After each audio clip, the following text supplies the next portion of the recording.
Hey everybody, Chef Carl back with another episode of the Chef's Quarantine Diaries.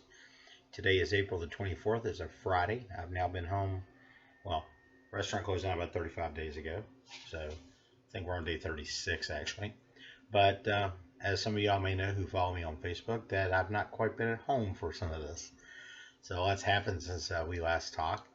Last week I got a text, which ended up being a phone call from some folks at my church, Church of the Highlands, and they said, "Hey, we know you're not doing anything right now. How do you feel about going up and hanging out with the guys from Mercy Chefs?" Mercy Chefs is a organization that does it's a feeding thing by professional chefs. They basically they when there's times of natural disaster and things like that, they go in, they have mobile kitchens, and they feed folks. And they usually partner with a local church. And with the area that I got to get to is up in Chattanooga, Tennessee, about an hour and a half up the road. The church locally was called Venue Church. Just a nice, just a big church, good organization, very similar to what I'm used to at Church of the Highlands. So that was kind of neat because we spoke the same language, for lack of a better term, which was always neat. Just an unbelievable amount of volunteers from Venue Church came out and helped us feed. I mean, I think the first day we only fed like 1,100 over 2 meals, and then by the end of it we were doing well over 4,000 meals a day. So really neat, just a neat organization. I hate the fact that the reason I had to go up there, but I was glad to go up there and do that. Did that for a few days last week, 4 days last week, 1 day this week. Just number one, it gave me something to do, but number two, it was kind of something that was in my wheelhouse. It's getting to go and being involved with food for people who really need it. The thing I really like about Mercy Chefs compared to some other folks is the fact that it's a restaurant quality meal. It's it's a hot meal, and they do that because there's a need. They started after Hurricane Katrina hit New Orleans. The guy who founded Mercy Chefs is from New Orleans, Gary LeBlanc. But first of all, huge shout out to everybody at Mercy Chefs. Just great guys, Jay, Dustin, Carol, of course Gary and his wife. Y'all are just awesome, amazing. So thank you for letting me come and participate and be involved. Huge shout out, of course, to the Church of the Highlands guys like Lewis and his wife Patty. Y'all are awesome people. I love y'all to death. Sam, Becky, and countless others. And of course, if I started naming everybody from Venue Church, I would leave somebody out. But just a ton of good folks. And some of y'all we're now friends on Facebook, which is really cool. So if you're watching this, again, love you guys. Y'all are awesome.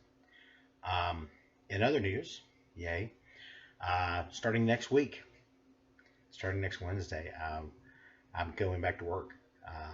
Our sister restaurant, The Rail, I'm going to be going in and doing some work there, and we're also going to be doing some things that are going to get Blue Chop House, kind of heading in the right direction for the reopen. We know that the governor may or may not. We're not sure when she is or isn't going to say yes. You guys can open back up under what restrictions. I think we're going to kind of take a day at a time and see exactly what's there.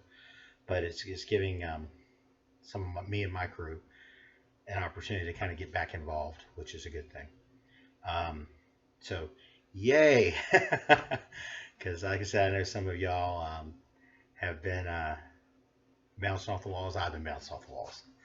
Well, today we're going to do another cooking demo, just because it's something I enjoy doing. It kind of keeps me busy, keeps my mind busy. In this case, my hands busy. We're going to make just a basic, and depending on what you call basic, tomato sauce. This is sauce I use all the time with pastas, things like that. This is something I use not just at home, but in the restaurants I've worked at over the years. So this is just going to be an opportunity to show you guys just a basic tomato sauce. All right, so let's get that going. I have to move the camera a little bit because, as I told you guys, I don't have a professional camera. I'm going off what I got. But yeah, it's let's see, make sure that's good. Yes. All right, good. Well, anyway, we're going to start with some onion. for those of you guys who were into football, I don't know who is and who ain't, but what did you guys think of the draft? I know this morning, after all the the draft analysis that everybody's doing, it's been interesting to see what people have said, especially about Green Bay moving up to take the kid out of Oregon, not Oregon, Utah State.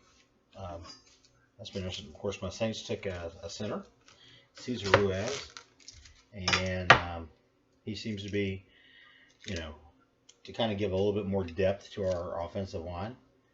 Our offensive line is pretty decent, but as we saw last year in the playoffs, can always use a little bit more help. We had a lot of injuries, so you know how that goes. All right, so on the onions, I know last time when we did onions, I cut these a little differently than I'm going to cut them today. So give me just a second. We're going to peel all the skin off. And we'll just demonstrate a little bit of, we're going to do a dice on the onion. Going to go about, probably between small and medium dice for those of you who are really technical. And like all that, But,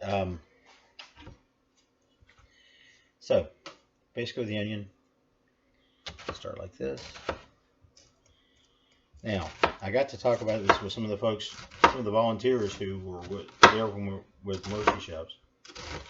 The key, especially if you don't do this all the time, is when you're left and right hand, or depending on what handed you are, I'm always going to sit there and I'm never going to pull the knife above where my knuckles are. It's usually rubbing up against the one knuckle, my middle knuckle, that's kind of stuck out the most. I do that, number one, as a kind of a guide, but also because that knife's never coming above the knuckle, the chances of me cutting myself go down significantly. The more you have that in harm's way, if you will, the more likely you're going to be to cut yourself. I will tell you that over the years, I've watched people just slice the fool out of themselves. I had a guy who literally, I'm not trying to be gross, but literally cut his fingertip off. I've had folks take the pad of their thumbs off because they weren't being careful. And at the end of the day, that's huge. You just got to be careful. All right, so we've got onion in. We're going to add some celery. Now, when you're dealing with this, the key is, it's just kind of a basic rule, is when you using, this is the fancy name is mirepoix, or we're putting our aromatics in. The thing to remember is for however much onion you're doing, you're going to do half that amount in celery and later carrot. Now, similar if we were doing something more Creole or Cajun, instead of the carrot, it would be bell pepper. That's the trinity.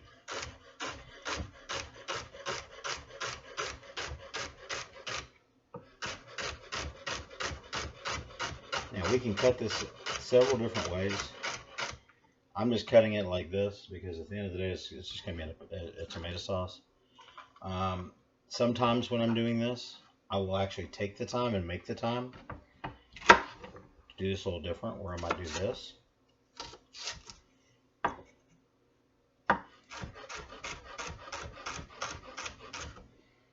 See the size we're getting there? Sometimes it's a case of, time. How much time do I have? What's going on? And it also depends on what the dish is for. I'm more likely to do this in a restaurant setting than I am at home. Just because, as y'all know, I'm sure appearance is huge in the restaurant industry. So as such, I tend to be a little more conscious of that. That's not to say I'm not conscious of it at home, but it's just, what do they say? You eat with your eyes first. Again, don't worry about this being about how fast you go. This is not about speed. It's about getting this, try to get around the same size. Again, we talked about this in the red beans and rice episode. That leaf there, you don't really want to use that often because number one, can be very bitter. Unless you're going for something that has a little kind of a bitter take to it, I don't use it. That's not to say I never use it, but it's just saying that for most things that I'm going to do with celery, I'm not going to use it.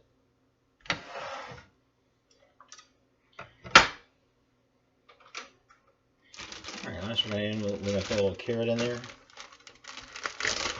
Now, you can use regular sized carrots. In this case, we're using the little babies. We buy babies at the house a lot because we'll eat things like hummus, and I like using both celery and carrots for that to dip in instead of chips. Just something I've always liked. Also, going to make sure we got a little bit of oil in the bottom of the pan. I did not do that. And I'm losing it today, ain't I? Just a little bit to coat the bottom.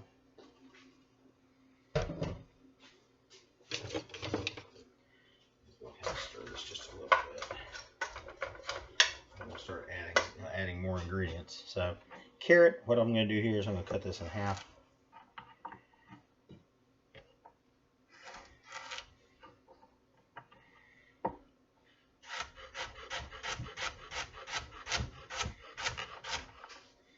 And again, similar like I did with the celery there. If I really wanted to try to, get a little different size, we could do something like this.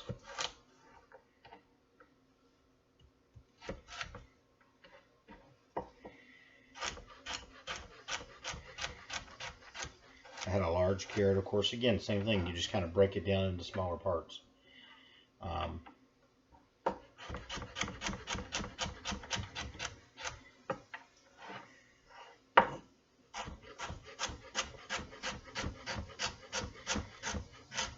And we're going to do a couple little things that are a little different here. So I'm going to start off about medium heat, because if I go totally high heat right now, I'll end up burning this stuff. Because as you can see, not just have we done, like the carrots and the celery and the onion, but we're not even done yet with things we're going to have to cut. From time to time, you do want to stir things up. Number one, you're going to do it to kind of mix the ingredients together. All right, next thing we're going to add, let's go ahead and add some garlic next. So I just got a whole clove of garlic here. All right, again, similar to last time. By popping that like that, it lets me peel this so much easier. Look how easy that peels. Now, as you can see, sometimes when you get garlic, you do have some spots you need to get rid of. And, you use a smaller knife. But you want to cut the bad spots off, if there are any. I mean, this is not something that would hurt you to eat, but, same right. Don't need to, don't do it. So again, you're going to take that little hard bottom off there. And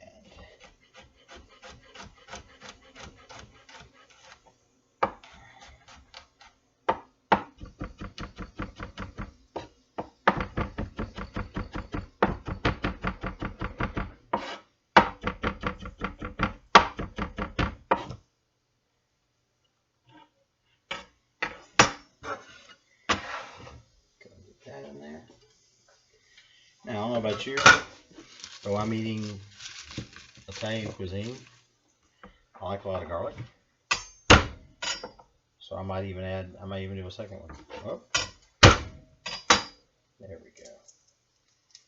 So again, by doing that little pop, like I said, it just makes it easier to take the skin off of it, if you will. I have the little piece right there. Wasn't pretty. Take the end off there. And the garlic, you want to get it small as you can. I mean, you can do, if you want to go ahead and buy minced, pre-minced garlic ahead of time, okay, that's fine. But I always like using fresh when I can. Fresh is always a good thing. And for those who watched last time when I did the garlic, again, notice the technique we're doing here. I have a hand right here to keep this steady, and then I'm just going through a little bit of garlic I have there.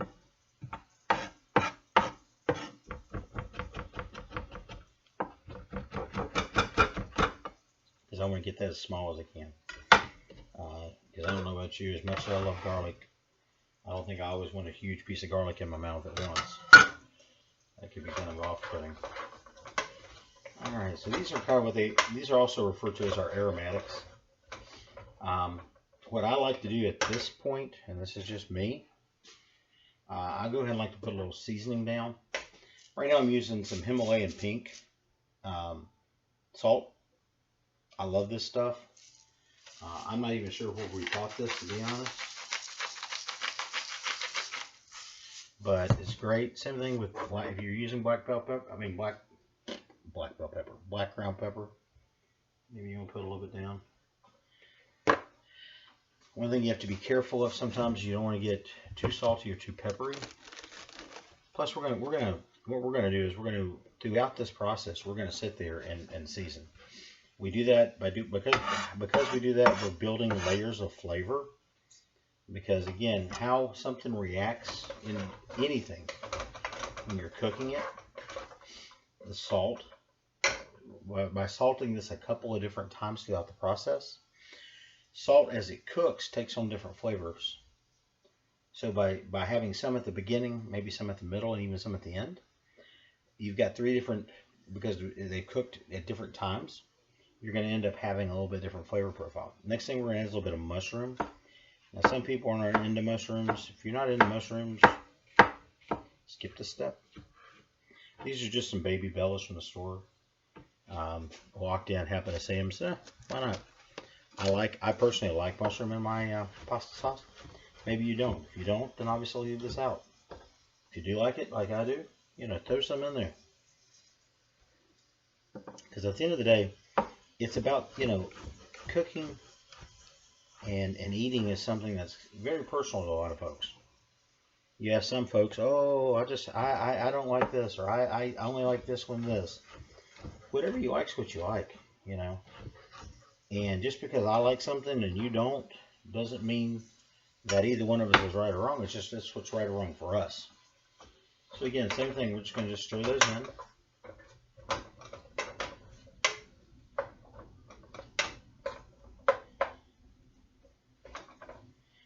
A little bit more, because like I said, I like mushrooms. I like mushrooms raw. I like mushrooms cooked.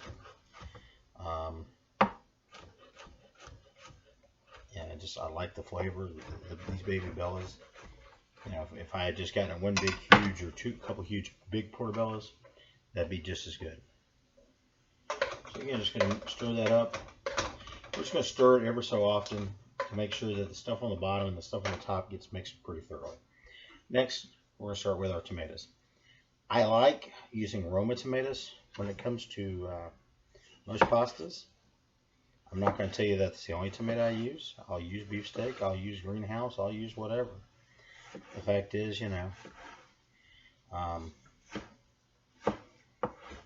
tomatoes are one of those things that, depending on where you are, what part of the country you're in, sometimes depends on what you can get a hold of.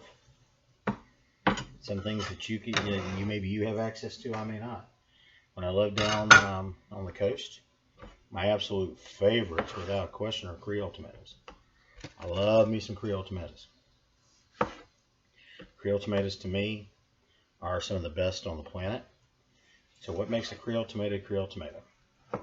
It deals with the proximity of the Mississippi River. So basically the Mississippi River, over the centuries, has put certain deposits into the soil in and around the river, and over time it's enriched the soil. with certain things, and some of the nutrients and some of the things like that. So what's happened there is by doing that, it gets a very unique flavor that a tomato that's grown, let's just say 100 miles away, isn't going to have. Conversely, some of the tomatoes that you guys may have where you're at and where you're from, you might have certain nutrients that are present that aren't present elsewhere. The key is, you're going to find when you go to buy vegetables, my favorite place to go is the local farmer's market, because if for example, my mushrooms, and these mushrooms are actually grown in Tennessee, by the way, according to the package. If let's just say, if my tomatoes were raised if they were raised in Tennessee, grown in Tennessee, and maybe the onions the same part of Tennessee, and if all the ingredients that we're going to use, or most ingredients we use, are all from the same area, they're going to have some similar qualities about them because of the nutrients, and it's going to give you a very unique flavor.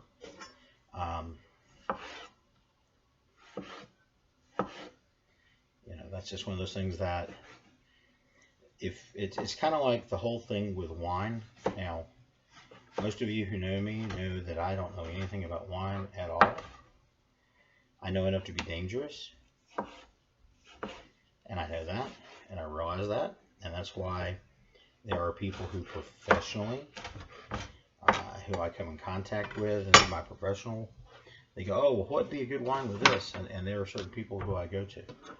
There's certain people who I've learned some things from over the years, some basics that has allowed me to,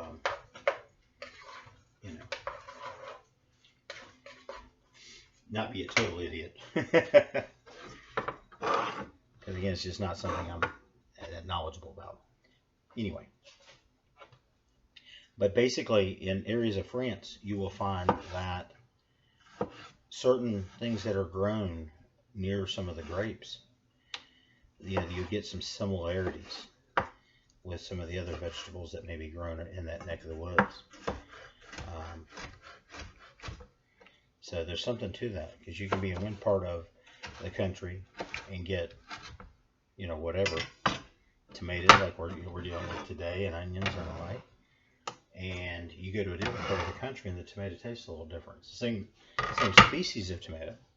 Okay, for example, just to give you a comparison contrast with just a beefsteak tomato, okay, these are probably grown in completely different areas. Even if they were grown in the same, if they were grown in the same exact area, they're going to have some certain things that are similar about them, if that makes any sense. I hope I'm not going down a huge rabbit hole there, but it's just something that's why I like to be as local as I can with anything I use.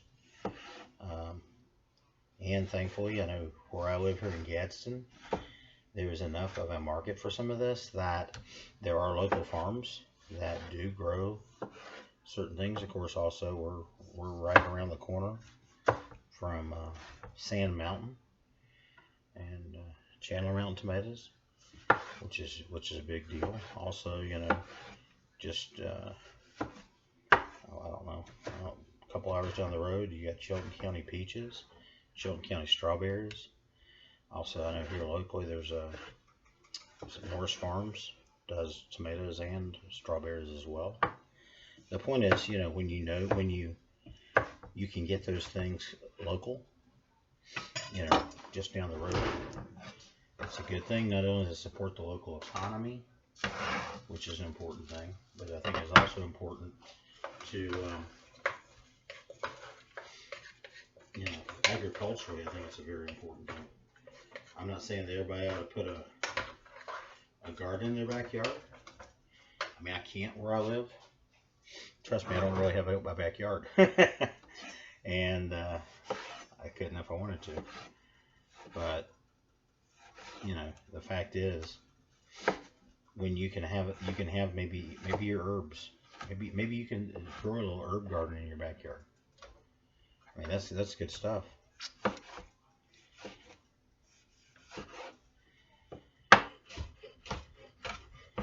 Because number one, it's more economical if you can grow your own.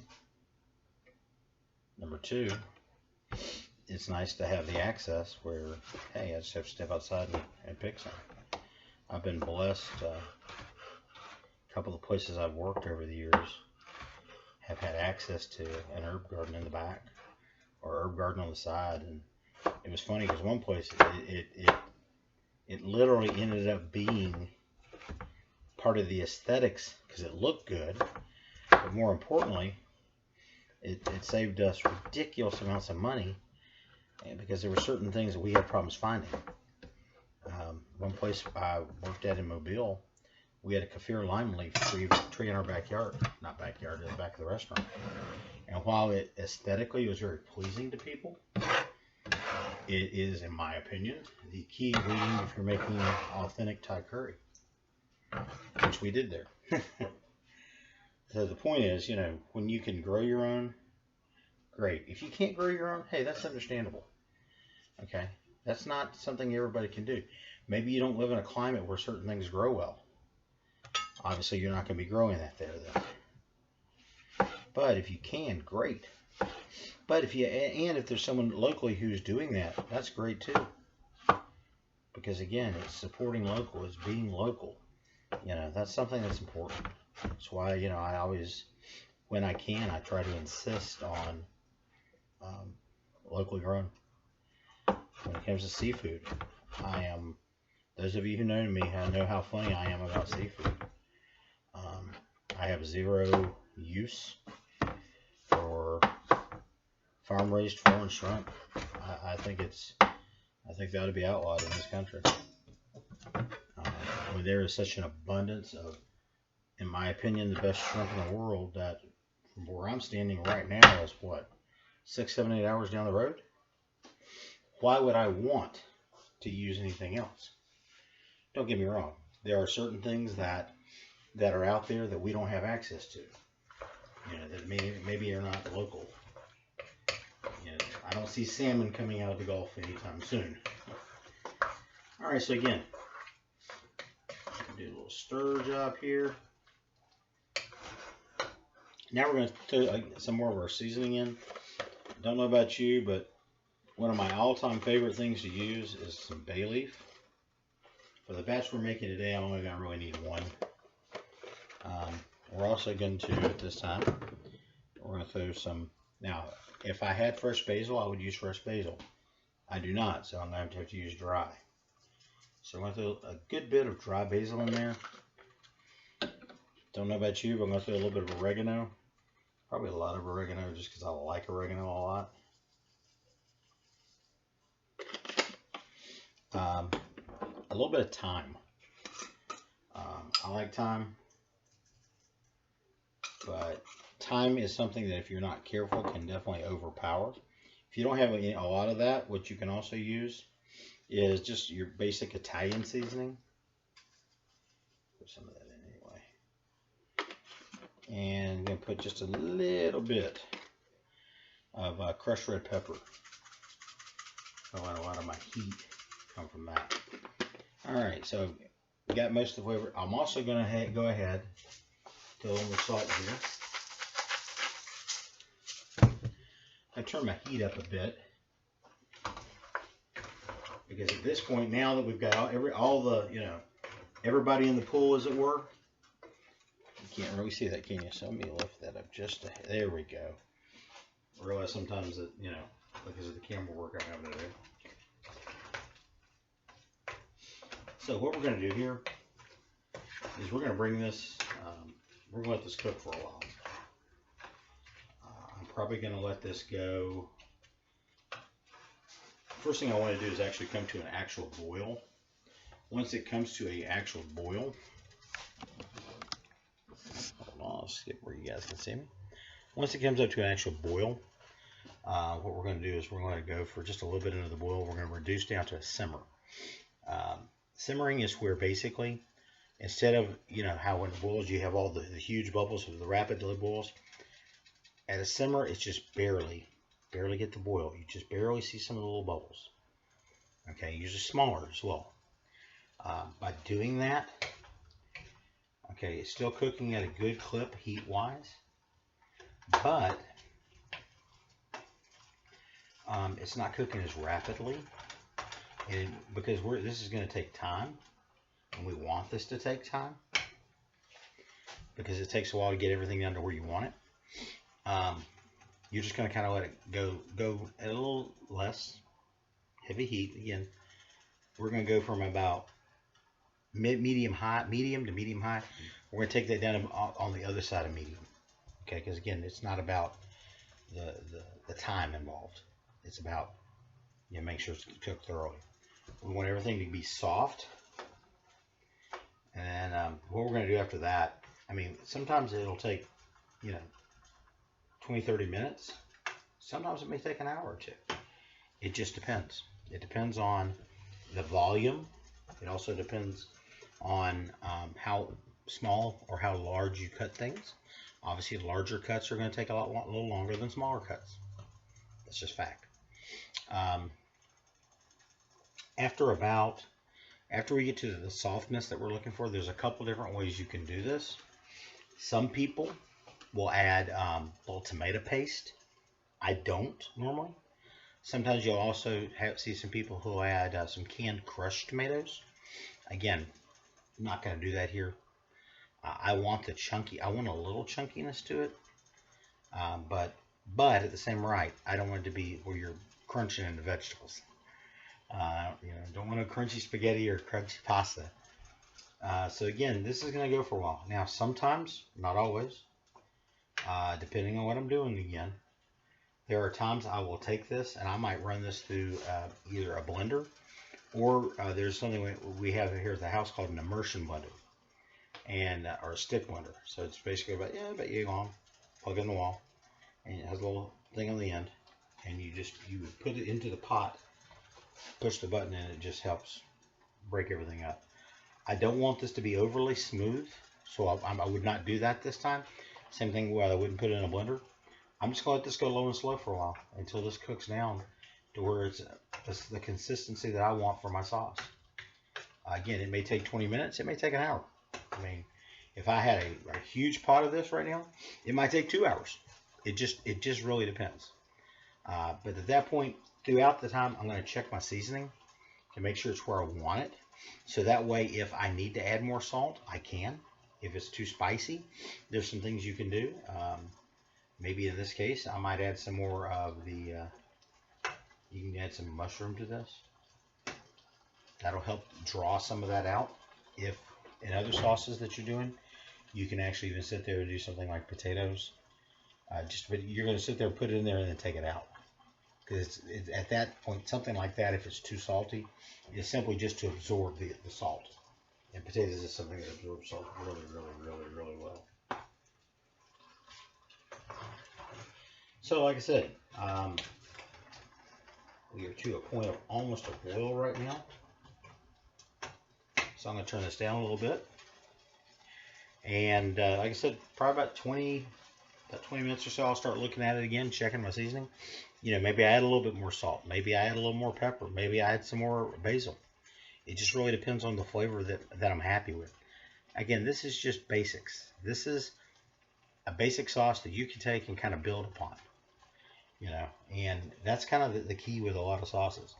I won't go down that rabbit hole that I almost went down. Probably going to definitely have a show tomorrow. Not sure about Sunday yet, but I don't go back to Wednesday, so hopefully we'll have a couple more of these before I go back to work. I'm excited about that, mainly because it's an opportunity to kind of get back into the routine of things, because I can tell you now my routine is just totally messed up. Hope you guys are enjoying this. I do this is for y'all and for my sanity. So as always, if you have questions, please leave them below, or if you want to shoot me a message on Facebook, or if you link to this from Facebook, just leave me a comment. The good, the bad, and the ugly, I'll take them all. Of course, I may get comments from some of y'all like, "Oh yeah, you're wearing the wrong hat." All I gotta say to that is who dat. But please subscribe. We're gonna be doing some more funness, even after I go back to work. I don't know what yet. I don't know if we're going to turn this into a regular thing, or maybe once a week or so. Might do some day in the life stuff, especially on my off days, because I enjoy those. And might do some fun there. Might do some more cooking things like this. It's kind of up to y'all again. What you guys are, what do you want? If you're going to talk about the state of professional wrestling, y'all know I can do that, obviously. If y'all want me to talk more about my beloved New Orleans Saints, I can definitely do that. If, like I said, I think tomorrow we're going to talk about some of the root, and we're going to compare and contrast Creole and Cajun cuisine and cultures. This is something I'm kind of passionate about. Bless y'all who've heard me give this before, because I have. Every restaurant I've been in, I've told more culinary arts students than I can count about this, because to me it's important, because sometimes things get lumped in together that aren't necessarily the same, but they're similar, and you don't want them to lose their distinct culture differences. I think it's important. Anyway, again, got a nice simmer going on with the sauce. Again, I'll come back and check it a little later. And let me just throw a few more things out at the end here, just to say this. I talked earlier about Mercy Chefs. Look them up. See what they're doing. I think if you look at what they're doing, it'll be impressive to many of you, especially if you're in the industry and you cook for a living. I think what they're doing is just beyond cool. I hope to get the opportunity one day to do more stuff with them, maybe. Because to me, it's because I have the ability to do things like this. Most of what I did, just so y'all know, for those of you who weren't there, because I know some of y'all may have been there, I actually oversaw for 5 days the prep. And when you're doing that much prep for that many people, that many meals, the volunteers, again, most of whom were from Venue Church, some of whom were not. There were more than folks than just Venue Church who came, but the overwhelming majority was Venue Church. And I mean, the spirit in which they did things was massive. The just coming in, and in some cases if I had $1 for a time, I don't even know how to hold a knife. So I kind of got to do a little mini lesson with some folks about how to hold a knife, and just showing them some things that, if you do this, you do that. So that was a lot of fun for me. The thing that to me was maybe the most impressive, in the 5 days I was there, we literally had to give out 3 Band-Aids for people cutting themselves. That's incredible. In 5 days, 3 Band-Aids, 3 cuts. I mean, what are the chances of that? So the point is, it was a great experience. Check them out. If you can donate to them, all I'm going to say is, if you have that ability, even if it's a couple bucks, donate to them. Because I know what they're doing is they're doing it the right way. They're doing it in a way that, to me, is superior to almost anything else I've ever seen overall. Because it's important. Think about it. You've lost everything. Or you've lost a lot. And then somebody comes and just hands you a hot meal. There's a story they told from this past week about this guy who just basically, it was like a Pop-Tart or something, and that was going to be his lunch. And then somebody came and handed him, this nice hot meal, restaurant quality meal. How big of a difference does that make in somebody's life? I think it's huge, but that's just me. Anyway, guys, thanks again. Please like, comment, subscribe. We're going to do more stuff again. We're going to keep doing stuff even after all this unpleasantness is over. And really look forward to hearing y'all's feedback, and hope you guys enjoyed this episode. Thank y'all.